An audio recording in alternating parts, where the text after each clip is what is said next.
Hey everyone, welcome to Inverse Happy Hour. My name is Jake. We've got a really special guest today, Mike Carey, author of a new book called The Book of Koli.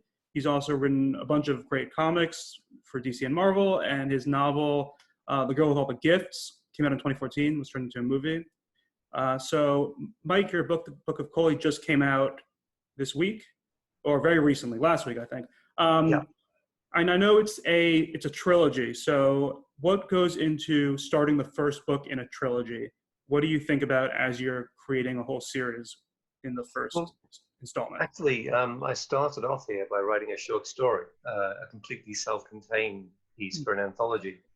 And in the end, I took it in a completely different direction. I kind of got hung up on the voice and the point of view character, started layering in more of the world, and kept on noodling with it because I didn't want to put it down. And in the end, I wrote about 30 or 40,000 words, sent them into my publisher, and said, I could do a whole novel like this. I could maybe do more than one novel. And they said, yeah, okay, run with it and let's see where it goes. And where it went was the Rampart Trilogy. Cool, very cool. To backtrack for a second, I know that the story is loosely a sort of a post-apocalyptic tale about nature versus humanity. Give us a little more context. What's the background here? What's this world you've created? It's post-apocalyptic, yeah, but it's a long time after the apocalypse. It's several centuries at least after the collapse of our civilization. Far enough that basically they don't know what happened. There are lots and lots of stories about what happened, and probably it wasn't just one thing. There was resource depletion. There were wars fought for dwindling resources. There was climate breakdown, but also there were scientific interventions that were intended to slow or stop the climate breakdown, and they went disastrously wrong. There was a lot of genetic manipulation of trees, particularly in plant species, so that they could thrive in poor soil, in thin soil. And at a certain point, because of the wars and because of the other things that were causing the collapse of civilization, the scientific knowledge base disintegrated, and the things that they had started, the sort of changes to genomes that they'd started, they couldn't stop them. And those changes sort of increased exponentially. So in Koli's world, there are all kinds of plants and animals that are not similar at all to the flora and fauna of our time, and they're incredibly hardy, incredibly hungry, and incredibly inimical to humankind. Yeah, I know that in the passage that you've read for us, which is coming soon in this video, you talk about these choker trees, which are these like super powerful trees. They grow really fast, and they sort of have they like eating people. But what I want to ask you is did you put any sort of scientific research into that? Is that concept for like a genetically altered super tree based on science, or is that something you sort of invented as a writer? Well, in a way, those life forms of that kind already exist. You know, in the same way the Girl with All the Gifts was based on Ophiocordyceps, the mind control fungus, which already really exists in our world. There are lots of plants which need to supplement their diet with organic matter. They need to eat insects, sundews, fly trappers. There are all sorts of species that already do this. All I did is sort of like scale it up and imagine what if trees did that? They'd need a hell of a lot of bio waste to feed on. But the other thing that's going on really in Koli's world is that there are a few pieces of legacy technology that have survived those 2-3 centuries of time, and they make the difference between survival and extinction. Every village, every small settlement of humankind hoards its tech, and the people who have access to the tech and are allowed to use the tech become a kind of elite group, elite class in society. And Koli's story starts when he's trying to become one of those ramparts, one of the elite. Interesting. I know that with this and The Girl with All the Gifts, you do a lot of sort of post-apocalyptic, maybe the planet versus humanity type stories. What is it about that kind of story that appeals to you? And do you think it's particularly relevant maybe right now? I think there is an enduring kind of fascination with apocalyptic stories. But I think also they become particularly popular and particularly compelling at times when the real world seems to be precarious, threatening, and threatened. People read about apocalypses when their own world feels uncertain. I think, but I think the other thing about apocalypses is that they kind of let you do a thought experiment. Most of the time in normal life, we kind of we do the things that are expected of us. We enact social roles. There are controls, there are constraints on everything we do. What would we become if all of those controls and constraints fell away? Without society to tell us what's right and what's wrong, what is human nature in the raw? And yeah, obviously there are lots and lots of different answers to that question. But I think that's one of the reasons why I keep going back to the post-apocalyptic scenario, to look at people in that kind of purest form, if that makes any sense. Yeah, I think it's always something that's interesting about those types of stories, right? It's like what happens to humanity when the basic, things we take for granted go away. It's super fascinating. And we are sort of living through that right now. Not, you and I are comfortable, we're in our homes, we're drinking tea, but a lot of the things we do take for granted have disappeared. And there is a sort of overlap between sometimes the way we feel now and what happens in these books. I think so, yeah. And I think, in some ways, it's heartening. It's actually kind of inspiring and encouraging to see. It doesn't immediately become every man and woman for themselves, everybody fighting against everybody else for their own little corner. What we've seen since the coronavirus crisis took hold is an awful lot of effort at community level, at local level, to support the people who need it, to help the vulnerable, to find ways of reaching out to each other. We need human contact. We're social animals. It's part of our instinctive kit, I think, to reach out and help. Yeah, absolutely. I think it's true. Often with post-apocalyptic books, the through line is like the worst of humanity, but there are some where you get the sort of the best of humanity, the way humans come together, which is great. I think Girl with All the Gifts, although it ends with human extinction, it's actually a fairly hopeful story. It's just the hope is not necessarily for us. It's the hope that life will carry on, that it finds a way and it rebuilds itself. The world heals quite quickly from damage. Right, with or without us. Yeah. I know that, The Girl with All the Gifts was turned into a film. Obviously jumping the gun a bit here, but just a sort of like in a fantasy, let's say this new book was becoming a film. Is there anyone you might want to see playing the role of Koli? Oh wow, that's a toughie. I'm really, really bad at casting. Okay.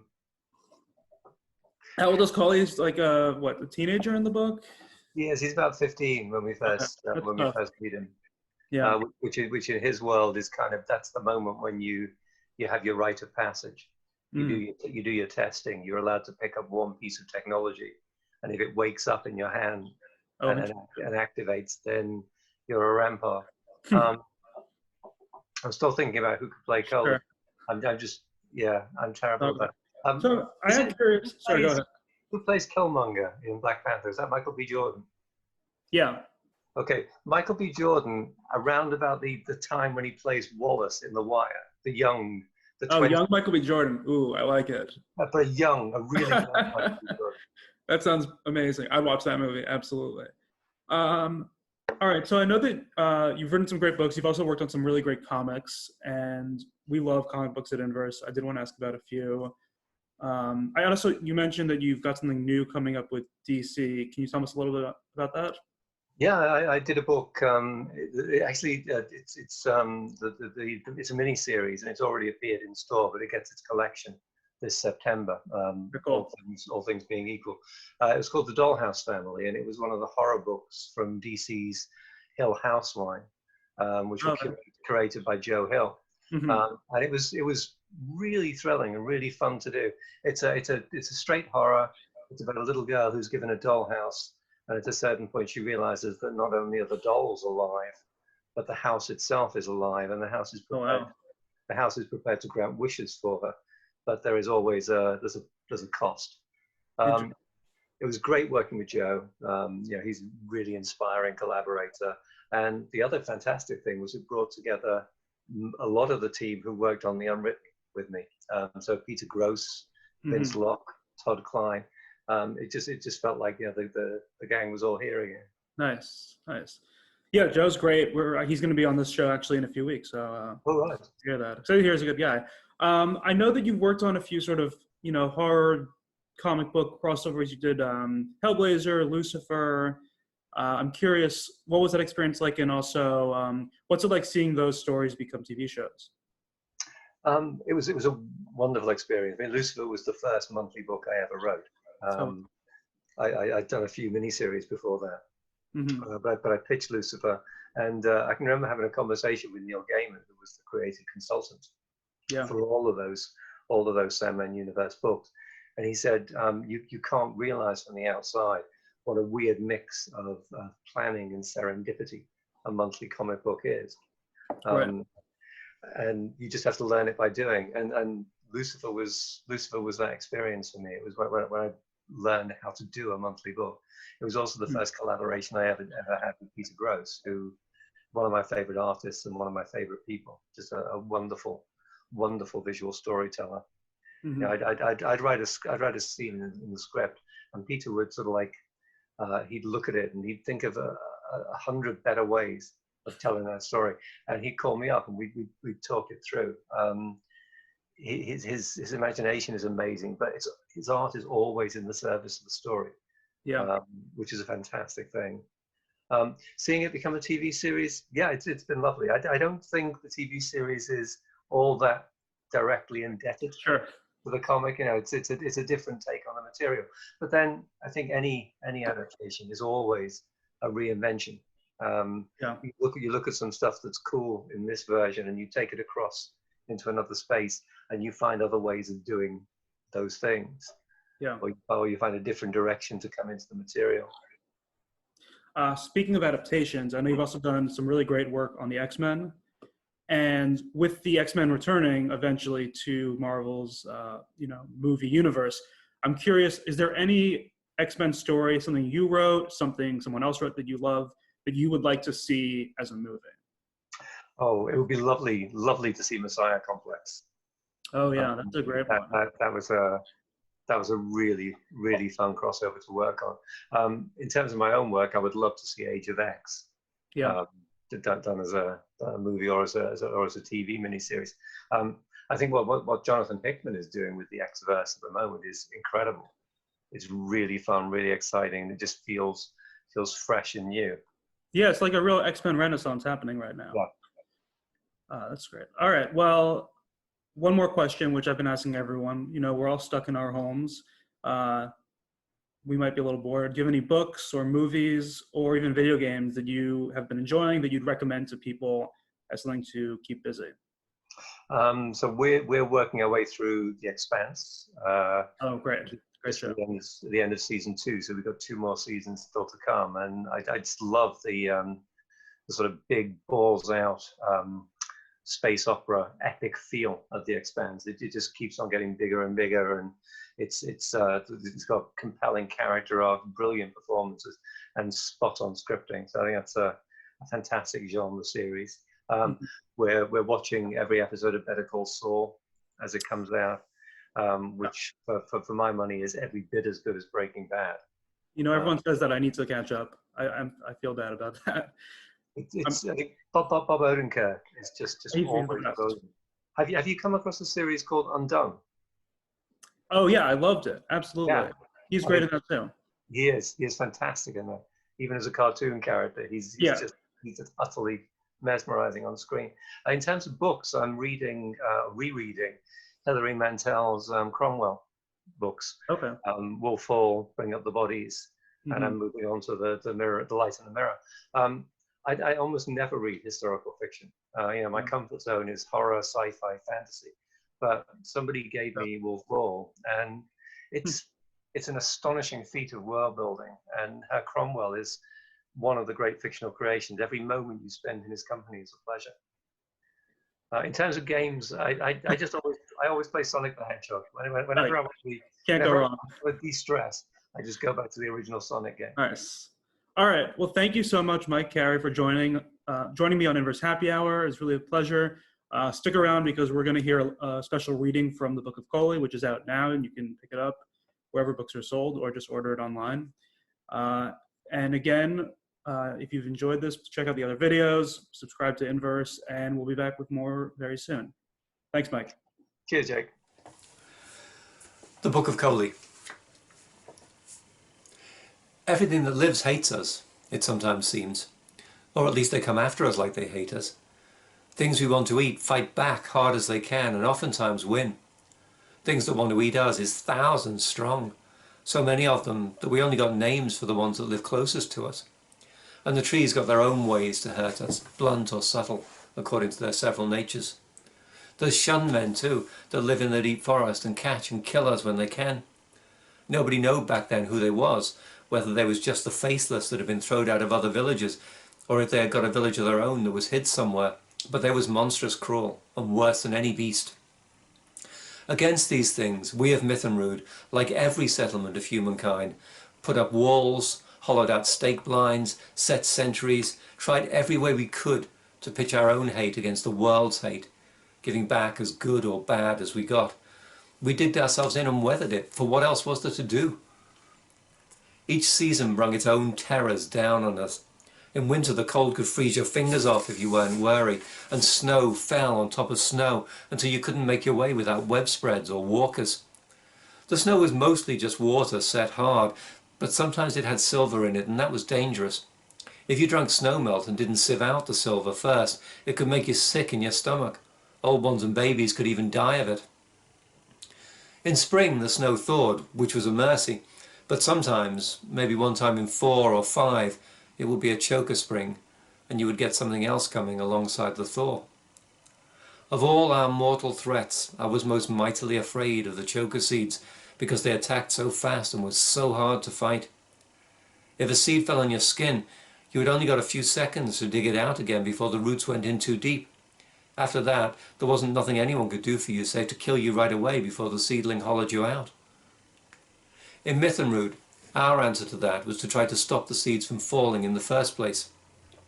As soon as the warmer weather come, Rampart Fire, which in my day was Catherine Van Asten, would send out runners to check the choker trees for blossom.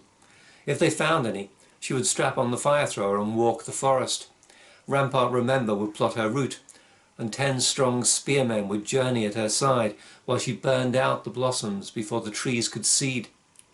The spearmen was to kill or fend off any beasts that might come, watching Catherine's back and her 2 sides while she played the fire thrower across the branches and seared the seeds inside their pods. Against the choker trees themselves, there wasn't any protecting that could avail. So Catherine and her spearmen only went out on days when the clouds was thick and heavy, and if the sun gun to show through, they run as fast as they could for clear ground. Summer was hardest, because most things was woke and walking then. Knife strikes flying straight down out of the sun so you couldn't see them coming, mole snakes out of the ground, rats and wild dogs and needles out of the forest. Anything that was big and come by its own lonely self was give to Fir Van Asten to deal with. Fir Van Asten was Rampart Arrow. She would take the creature down with one of her smart bolts. And if it was a drone that come, dropping out of the sky and throwing out its scary warning, one of Fir's bolts would sometimes do for that too, but she only just had the 3 of them, which meant someone always had to go out to bring the bolt back afterwards. We couldn't afford to lose none.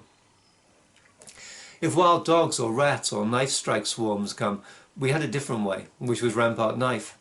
Loop Van Asten had that name when I was younger, then Mardew passed the test, and it was given to him when Loop died. When a swarm attacked, Rampart Knife would stand up on the fence or the lookout and carve the beasts into pieces as they come. Then we would cook and eat the meat, as long as there was no worms or melters in it. Wormed meat or melted meat we kept well clear of, for even if you digged out what you could see, there was always more that you couldn't. I gotta say, our fights against the rats was far between. Mostly it was hunters that seen them, a pack of ours crossing paths with a bunch of theirs in the deep woods and both going on their way, but watching each other out of sight with spears all up on our side and teeth and claws out on theirs. Lots of people wondered how the rats could come through the forest even in the warmest weather, for it was plain they didn't fear the sun. Then one time Perliou Van Asten, Rampart Remember, talked to the database about it. The database said the rats had got something inside them that sweated out onto their skin when the sun came out and kind of stopped the choker trees from closing tight on them, or choker seeds from breaking open on them and growing down into their bodies. I guess I don't need to tell you how wonderful a thing that would have been for us, to be able to walk through the forests without fear. Trees was our biggest problem always, and the reason why we lived the way we did.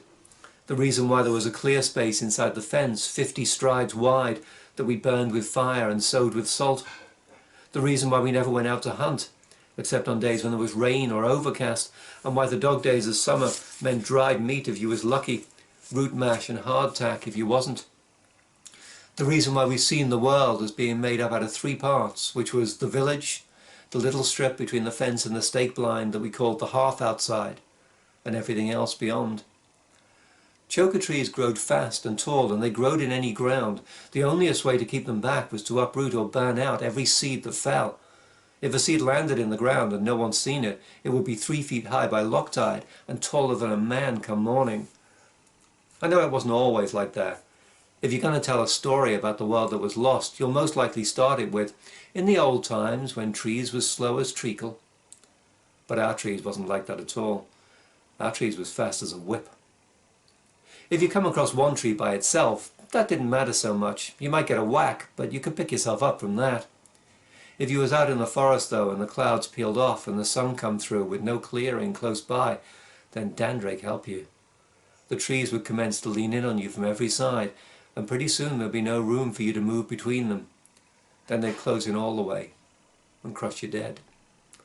Rampart Remember had the knowing of this, but like all things he got out of the database, it was told partly in the old words that we couldn't figure out no more. He said there was a time, long ago, when there wasn't hardly no trees left at all. They had all died, because the earth wouldn't nourish them, nor the rain wouldn't fall. So the men and women of that time made some trees of their own. Or, as it might be, they made the trees that was there already change their habits. Made them grow faster, for one thing, and made them take their nourishment in different ways, so they could live even in places where the soil was thin, which by that time was most places. When the trees first took it on themselves to move, they wasn't hunting, they was just reaching for the sun, which was the most of their meat and drink. But as soon as they moved, creatures of all kinds got trapped between them and crushed, and the trees liked the taste of the dead beasts and the dead men and women. They relished the nourishment them dead things brung with them. There was already plants and flowers aplenty that had that craving, sundews and flight trappers and such. Now the trees got it too, and being changed so much already by the hand of humankind, they took it on their own selves to change some more. They got better at knowing where the beasts was, better at trapping them and killing them and feeding on what was left. And by then, the learning that had unlocked the changes in the first place was lost, so it was not easy to stop what had been started. People had just got to live with it, and they have lived with it ever since.